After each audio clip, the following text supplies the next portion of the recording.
War II. What can this pivot tell us about one woman's role at a crucial point in the women's suffrage movement? And in an encore presentation, what can this curious artwork tell us about the beginnings of some of our most beloved cartoon characters? So what you're telling me is that Buddy was going head to head with Mickey Mouse. Buddy.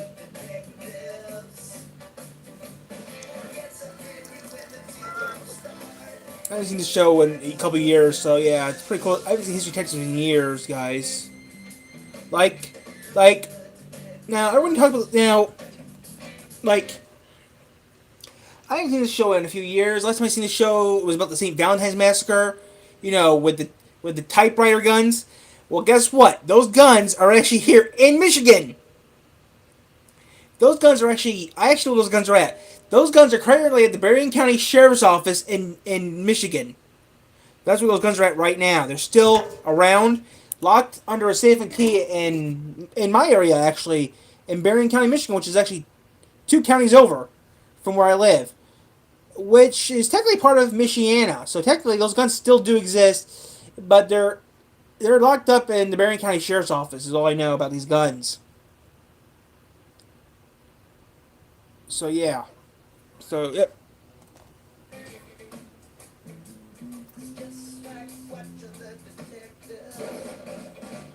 So Funding for tonight's presentation of History Detectives was provided by the Corporation for Public Broadcasting. a private corporation funded by the American people. Contributions to your PBS station From viewers like you. Thank you. Thank you. So yeah, guys, I got some secret videos we're Our working on. first case investigates a possible connection between this medal and a top-secret military mission in World War II. September 1944. For 5 years, Hitler's occupation of much of Europe has been enforced with military might and a relentless propaganda campaign.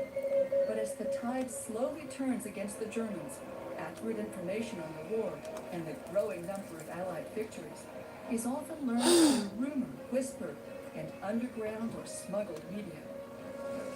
But on September 23rd, 1944, with the flick of a switch, one of the most powerful radio stations in Europe started broadcasting a message of hope deep behind enemy P11. lines. Now, Joe Goulart Jr. from Vacaville, California, has found an item that may be connected to the wartime battle for hearts and minds. He hopes it will shed light on his father's enigmatic past. After my father passed away, I found this wrapped in an old paper bag. P12. Hi, Glenn. I'm Joe Goulart. Come on in. Thank you. Let me get the medal. P. Well, this is the medal that the Belgian government gave my father in World War II. It's the Order of Leopold. This I found after he passed away. I was cleaning out the garage and I found it wrapped up in a paper bag with some other mementos. Oh, it's very beautiful. And this is a picture that I have of him receiving the medal. Aha. Oh, there it is right there. Joe was surprised to see that his father had received a medal from Belgium, a country he wasn't aware his father had served or even visited. Did your father ever talk about his experiences during World War II? Dad never spoke very much about it. My mother, however, told me that he'd wake during the night yelling, "Get me out of here. I can't stand the stench." Now, that's common for people who've experienced the traumas of war. And that's true. The only story he really related to me was about he had a company of Eastern European Jews, and they would go behind enemy lines and bring out Germans who wanted to defect. This is Dad's company of men. Was he Jewish or Eastern European? No, Tell me, Joe, exactly what you'd like for me to try to... I went to the website of the Order of Leopold and found Eisenhower and Patton and heads of European states, and I wondered what put my pop in such lofty company. Do you have anything else to show me? Well, I do have his service records here. Oh, that'll be very useful.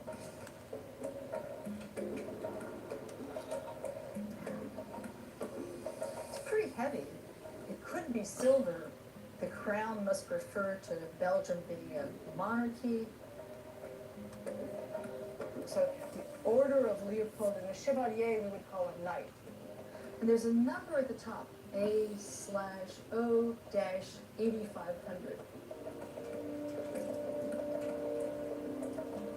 The Order of Leopold is the oldest and highest order of Belgium, established Ooh. in 1832 by King Leopold with 3 divisions.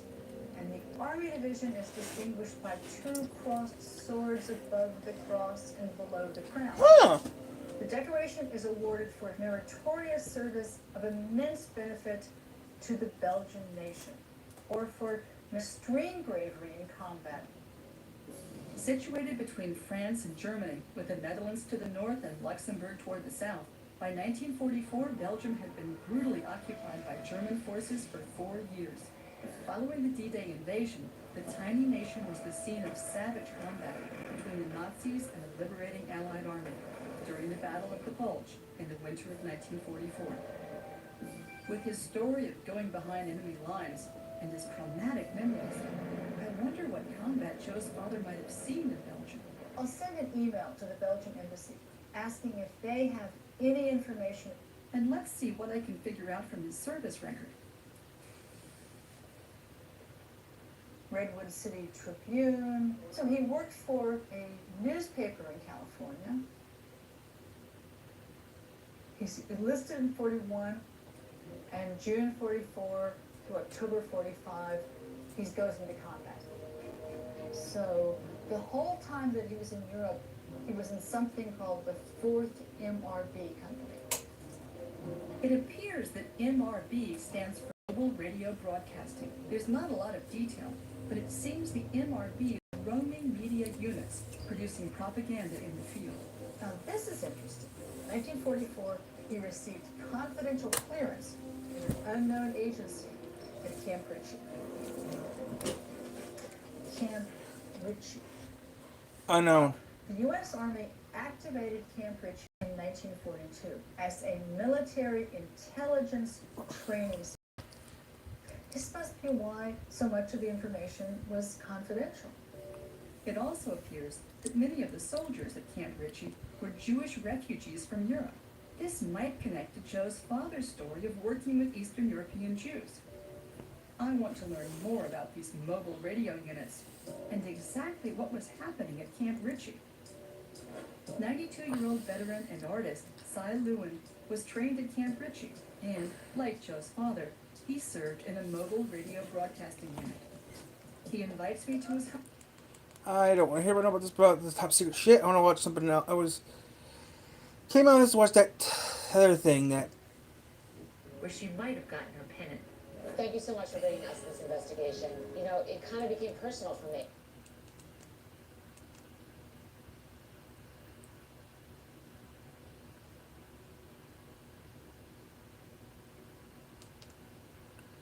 Reigning king of cartoons.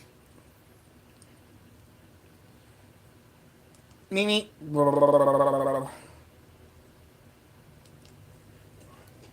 Supporters, women, were not allowed to vote, so ballots cast for her ticket were negligible. In 1893, Victoria Woodhull briefly contemplated another presidential bid, but after failing to excite the crowd at a comeback lecture at Carnegie Hall, she decided not to run. Okay, so the first one was written in Lance 1800. Case attempts to animate the hidden history of these cartoon drawings. March 1935. Porky Pig makes his debut in I Haven't Got a Hat and quickly becomes the star of Warner Brothers' Looney Tunes series. Really? A parade of groundbreaking characters followed. Daffy Duck, Bugs Bunny, The Roadrunner. By the 1940s, Porky Pig and his Looney Tunes entourage overthrow the reigning king of cartoon shorts, Mickey Walt Mouse. Disney's Mickey Mouse. But did an earlier cartoon creature attempt to topple King Mickey from his throne? Bruce Cockrell of San Ramon, California, has made a discovery that may shed light on the scrappy early days of cartoon animation. I found these drawings in a salvage yard in Berkeley, California, and I have no idea what they are. Sales. Here, I've got something to show you. All right, what do you Those got? worth money. Yeah, sales. Those things are worth $5. Where did you get these from? At a salvage yard in Berkeley, California. Interesting. So, I mean, this doesn't look like anything I've ever seen, and I watched cartoons when I was a Okay, kid. me too, and I don't know much about him either. Do you know who this guy is, or this No idea. character is? No idea. Well, I see Mickey Mouse in one. Yeah, this is definitely Mickey Mouse. They're on plastic. So this came with these. Right. Do you know who this person is? Charlotte Darling? No idea. All right. What is it you want me to find out for you? How they ended up together, and to know if they were an important part of cartoon history. Do you mind if I spend a little time just looking at them? Sure, that's fine. While I recognize some of the cartoon characters, several I have never seen before.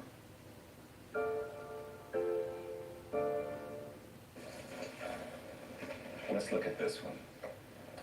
Kind of a drawing and a painting on plastic. The Sail. plastic itself feels crinkly and brittle, and you can see where the paint is chipping off in places, making me think these are fairly old. And this thing here, just like almost out of place. The drawing of the woman in bed is a little different from the other characters. There's signatures and a message. We hope you'll soon be up and well. Charlotte Darling.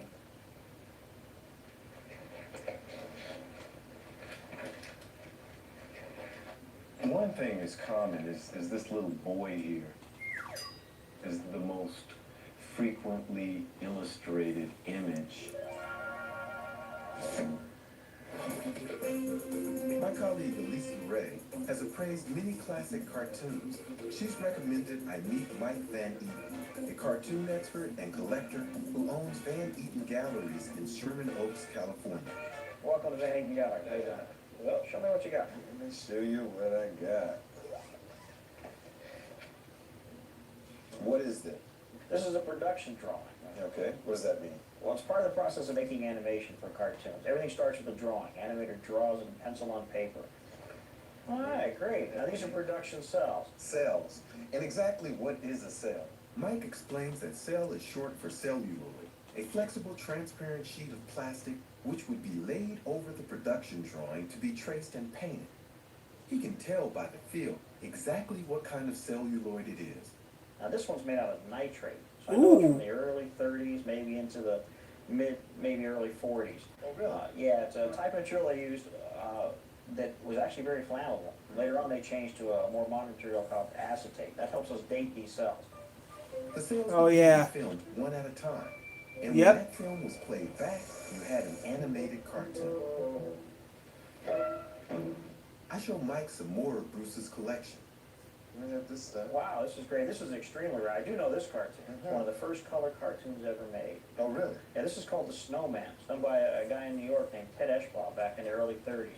And of course, that's Mickey Mouse right there. Now, these are a little bit different. This is somebody practicing the inking technique. So you're just doing the black lines onto the cell. Oh, That's really? why it's not painted on the back. Doesn't have any numbers on the bottom like these, which indicate the sequence or the order that they're going to film. Mike is excited to see such an early Mickey. He explains how by the early 1930s, Walt Disney's Mouse had become the undisputed king of cartoons after the success of Steamboat Willie in 1928. It was the first Disney cartoon Wait. with synchronized sound, and the audiences couldn't get up. Wait, 1928 was Steamboat Willie? Wow. Steamboat Willie's now almost 100 years old now. I might be making a video later, guys. Putting a video out that because Steamboat Willie came out in 1928. That's not that long from now. That's only a couple years from now with Steamboat Willie. That is surprising. Steamboat Willie coming out is in a few more days. That's really surprising that Steamboat Willie is actually... I thought Steamboat Willie was from the 1930s, not 1920s. I do know, though, that there's a character called Bosco that came out in the early 20s. When we find out when Bosco came out, we might do a video on Bosco. I'm not sure. It's been a while since I looked at Bosco, but I do know Bosco is like the first Looney Tunes character, which this video should talk about him. But Bosco is actually the first Looney Tunes Bosco, and he's pushing 100 years old. I mean, he's older than Mickey Mouse. So when we find out what year he's made in, we'll do a video on that too. But like I said, guys, we might do videos on old classic cartoons. But Steamboat Willie being pushing 100 years old now, wow, I might do a video on that too. I'm going to have to look it up and do a short on that video. But I do know about the character called Bosco. I know he's pushing 100 years old now too. I know he's older than Mickey Mouse, but we'll see how it goes. No. And so I have several of these. Oh, yeah. That's great. You know this guy? Mike is fairly sure he recognizes the character. It takes a little rummaging, but we soon find a similar drawing. Yeah, you got a pretty good eye. That's Buddy, and he's a Warner Brothers studio character. Buddy! In the early 1930s. 1933 he came out with his girlfriend Cookie. Unfortunately, they weren't that popular. So after about 2 years, he was gone. Wow. So now we know Buddy. our guy is Buddy. And you know it's from Warner Brothers Studio.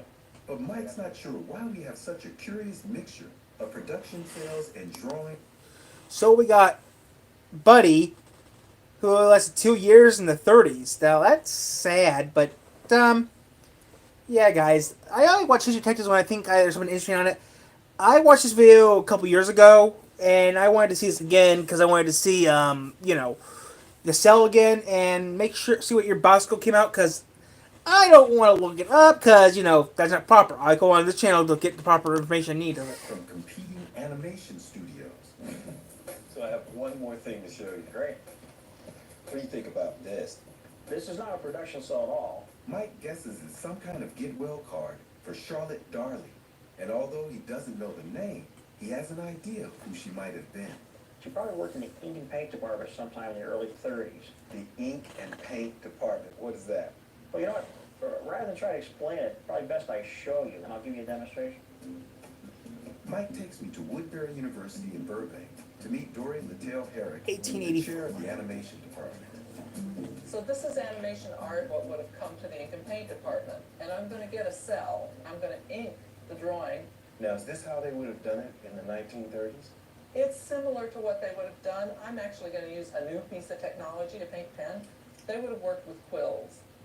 Well, Dory explains that the animation department, made up entirely of men, created all of the initial production drawings. Joey Drew! Although she's not familiar with the name Charlotte Darley, Dory tells me she could not have been an animator because women were excluded from these higher paid positions. Instead, they worked in the ink and paint department. Oh, And yeah. were often paid less than $3 per day for the painstaking work of tracing the drawings onto cells and painting in the colors.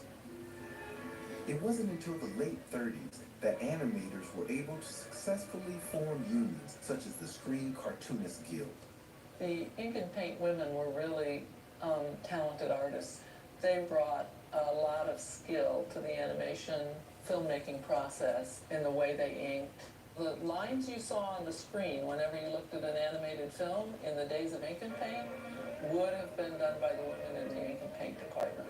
Okay, so back in the 1930s, about how many of these cells would they need to paint for a typical cartoon? They paint about 5,000 cells, maybe 10 for a regular cartoon. After they Okay, I do know that, for example, you need to say the word toast, okay? It takes 9 cells for me to say the word toast, okay? Toast. It takes about 9 cells just to say toast. Okay, it takes about 5 to 9 cells just to say the word toast. So, yeah. If you've ever seen stop motion like stop motion like Wallace and Gromit, yeah, Wallace and Gromit,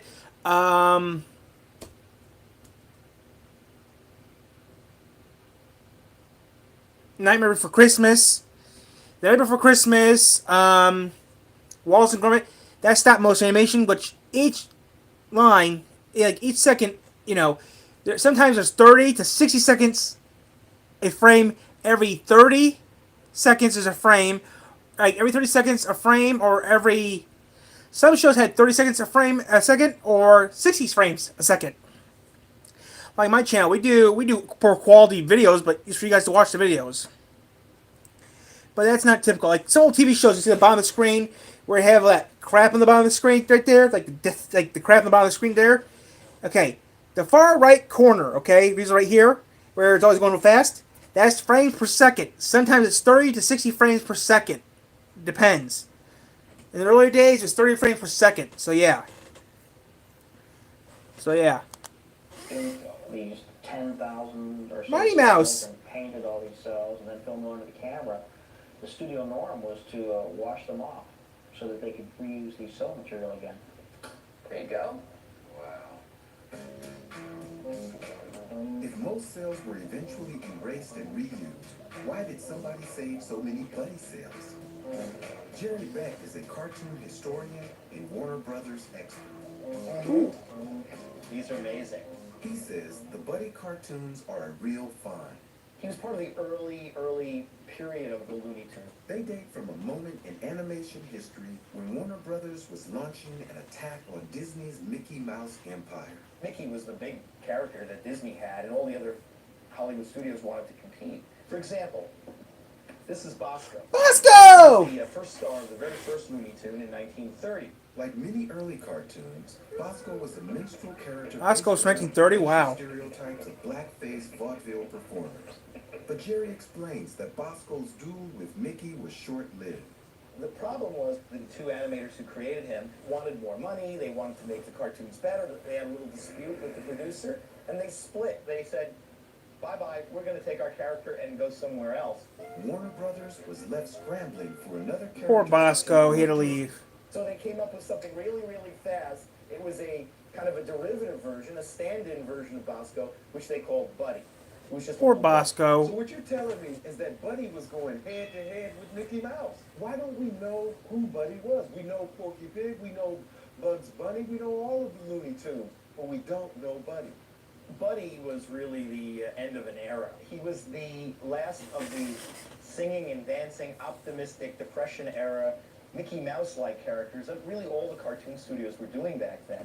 In 1935, Warner Brothers found a team of young animators with new ideas, and Buddy and Cookie were shown the door. The idea of Buddy and his musical cartoons was a little too stifling for these new young guys. These young guys included Chuck Jones, and Bob Clampett, and Tex Avery, and Frank Tashlin. They were just the amazing group that created what we think of as the Warner Brothers cartoons. New comedic attitude, where they broke the fourth wall and talked directly to the audience, for a gag. You know, that duck screw it. It was this innovative style which valued comedy over cuteness that would eventually help make Looney Tunes the most popular short cartoons in America. Jerry's also confused why sales from Disney and independent animators are mixed in with a collection dominated by Warner Brothers characters. He thinks this sale, the only one in the collection not of a repeat. Obviously, it's a yellow card, and the ladies signed it, and they made a little cell for her to put, in her hospital bed. And what's great for me is that there's a whole bunch of names on there I never heard before. These are the unsung artists in animation history. But one name Jerry does recognize, Charlotte Darling. He says she was part of Warner Brothers ink and paint department, and suggests I speak with someone who knew her back then. Martha Siegel also worked in Warner Brothers ink and paint department in the 1930s. All right, so this is what I have. That look familiar to you? A little bit, yes. That's Buddy. And there's Buddy in the car with Cookie. Oh, yeah, that's cute. Oh, yeah, that's wonderful. Oh, gee, these are really old. Then I have this. Now, do you know the women here? I recognize every one of them. There were inkers when I came to work there. Jerry Brimhall, she left her gooseneck lamp on. These cells are flammable. And it got too close to the cells and started a fire. Oh, Mabel Andy. She was a painter. She was a fabulous woman. We got such a deep appreciation for each other. Every day there was something fun. I couldn't wait to get to work in the morning. Isn't that amazing? Charlotte started as an inker. She was a very good artist. She was always dressed very sophisticatedly. Like Audrey. She was a sharp dresser. Oh, so it's basically like on Audrey from Bendy? And she was always trying to raise money, a few cents at a time. This is kind of like, But the Screen Cartoonist Guild played a big role in their lives. While the women loved to come to work, many believed they were being paid too little because they were women. Charlotte was one of these protesters. Kind of politically left-wing. One of the girls said to her, "Charlotte, are you a communist?" And she said, "Yes, I am, and I'm proud of it." And she says, "We're not trying to overthrow the government. It's not what you think. We just want to make working conditions and life better for people." So that was Charlotte. So she's a pretty interesting woman. Very interesting woman. Have you ever seen a cell like this, or do you remember this character? Not at all. I've never seen that character. So this is a piece by a guy named, I think it's Ted Eshbaugh. He Oh, was that strikes a bell, because Charlotte did work for him. Martha says Charlotte had also worked for other top animation studios, including Disney and Hanna-Barbera. Ooh. The collection had evidently belonged to Charlotte. If it hadn't been for that Get Well cell, I don't think we'd ever know. I can't wait to tell Bruce the story behind his collection. HB, Jetsons, Simpsons. By a movie theater in West Hollywood. It seems he's made another discovery. So which film is this? This is Buddy's Day Out. Wait a minute. What I see next will Oh my God. We were able to find out that this guy was a very pivotal character in the development of animation history in this country. His name is Buddy. Buddy was going toe-to-toe with Mickey Mouse. The connection is Charlotte Darling. Because Charlotte worked for all of the major animators in the golden age of animation. And this is a card that her colleagues made her, and they were in the ink and paint department. Oh my goodness. Wow. But your story didn't end there. I tell Bruce about my surprise visit to the movie theater with Jerry Beck. Wait a minute. That's the same scene pictured in our cell. Yes, that's the exact drawing. That's the exact cell that's been photographed in 1933, and here it is in this film. This is the first Looney Tunes cartoon to star Buddy and Cookie and the baby Elmer. So Aw. you've got a series Elmer? from the very first Buddy cartoon. Elmer Fudd? These are very, very rare. You're holding not just a piece of the film. You're holding the original art. It's like touching Judy Garland or Fred Astaire. It's the actual thing that was photographed by. So Buddy's Elmer's father. The very first Buddy cartoon. These cells were used to make this cartoon. I'm speechless. That's incredible. Now, so what do you think about this collection now? I'll have to put it in a bank vault or something. I would. Oh, that's fantastic. This is truly a jewel. So Yeah. Elmer Thank you. Fudd's father is named Buddy. Thank you. Yeah. And Cookie Amazing. is his mother. Decades after encouraging her co-workers to unionize, Charlotte Darling's activism in communist associations apparently caught the attention of government officials. In 1953, she was called to testify in front of the House Un-American Activities Committee in Los Angeles. She confirmed her membership in the Communist Party up until 1946, but stated that her interest stemmed from her desire to organize cartoons. In her testimony, she also named the names of 4 other Communist Party members. In 1985, Charlotte received a Golden Award from the Screen Cartoonist Guild for 50 years of service in the industry. Charlotte died in 1990. It takes a lot of time and effort to animate me into one of these file folders. First, I'm videotaped reading my lines against a plain white background. Next, this video of me is digitized into the editing computer. An editor lays me out on a timeline alongside the other imagery that he'll use to illustrate the story. He decides when he wants me to appear on screen and when he doesn't. And he chooses appropriate accompanying music. Once the images and music are in place, I'm ready to be animated. First, a graphics producer uses this video of me to block out the timing of the animation. and determine when to change layout. Next, the animator composes the backgrounds, a series of pages within the folders, and plots out the camera moves. He then chooses a layout for each image. Depending on its size and the level of detail we want to see, it may be displayed almost full screen or placed inside a smaller Polaroid graphic. The next step is to decide how to bring each image onto the folder. The animator can have me fly in from off screen and back out again. Or he can stack me up, one on top of another. After the animation is complete and the story is told, all that remains is to close the folder. Let your mystery unlock America's history. You know, at History Detectives, we're always looking for that next great case. And you might have just what... Okay, I'm deleting this video because Other medicines. Taking it with certain medicines may cause life-threatening side effects. today's Sunday. How Paxlovid works. So it's critical to tell your So- doctor about all medicines you take, including herbal supplements, because lab tests or changing the dose of your medicines may be needed. Tell your doctor if you have any serious illnesses, allergies, liver or kidney disease, are pregnant or I want plan to to kill become something. pregnant, are breastfeeding or use birth control. Paxlovid may affect how your birth control works. Don't take Paxlovid if you're allergic to nirmatrelvir, ritonavir, or Okay, guys, Tyler here. I'm gonna shut down for the. I'm gonna shut down right now. liver problems and issues with HIV medicine. I just need to relax. I might take a shower in a little bit because I am in pain. I hurt. Muscle aches, abdominal pain, I need nausea, a shower. and unwell. Thanks for watching, guys. Don't forget to like and subscribe. And you have an idea for a video, please tell me because I would love to hear your input. Right for you.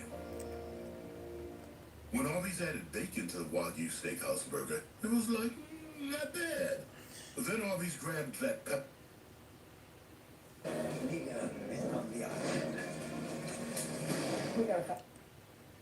YouTube. It's your dry So like I said, guys, if you have an idea for a video, don't forget to like and subscribe. And please, if you have an idea for a video, I like to hear what you think about doing a video. If you have an idea for a video, please tell me because I would love to hear what you have to say. And I will take suggestions. If you have an idea for something, or you think I did something wrong in a video, please let me know. Or if you think I should do something, or think I should do something crazy, please let me know. Still can't get the news cycle, guys. I tried. So yeah, if you have an idea for a video, please let me know.